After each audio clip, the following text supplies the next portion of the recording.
Ang kahilingan ni Ruth kay Boaz. Ikatlong kabanata. Isang araw, sinabi ni Naomi kay Ruth, "Anak, gusto kong makapag-asawa ka na para sa ikabubuti mo. Natatandaan mo ba si Boaz na kamag-anak natin, na ang kanyang mga utosang babae ay nakasama mo sa pagtatrabaho? Alam mo, maggigiik siya ng sebada mamayang gabi. Kaya maligo ka, magpabango, at isuot ang pinakamaganda mong damit.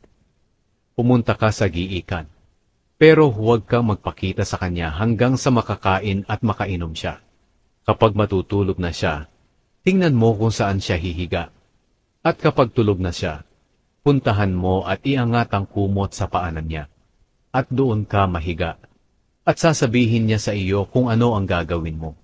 Sumagot si Ruth, "Gagawin ko po ang lahat ng sinabi ninyo."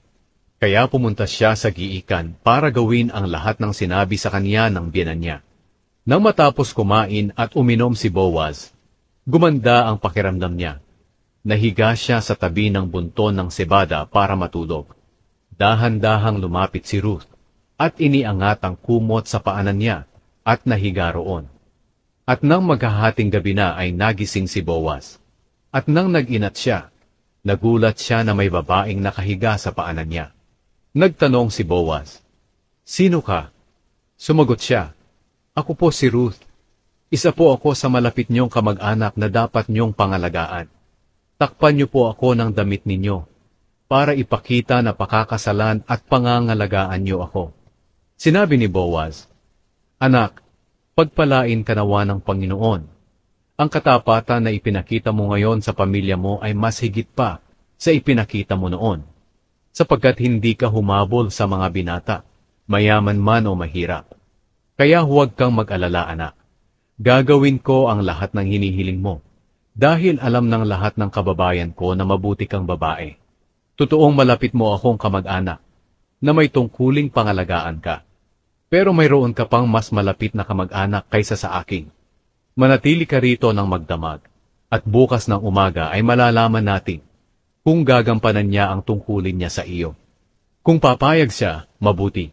Pero kung hindi, isusumpa ko sa buhay na Panginoon na gagampanan ko ang tungkulin ko sa iyo.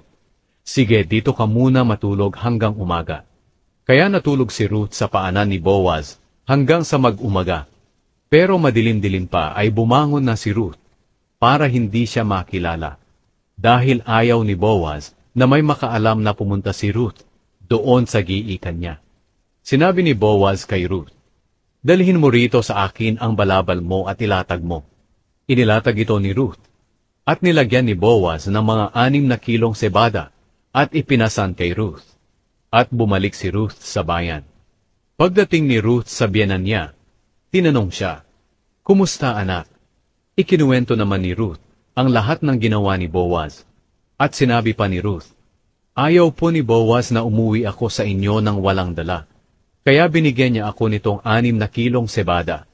Sinabi ni Naomi, "Maghintay ka lang, anak, hanggang malaman mo kung ano ang mangyayari, dahil hindi titigil si Boaz hanggang sa maisaayos niya sa araw na ito ang hinihiling mo sa kanya."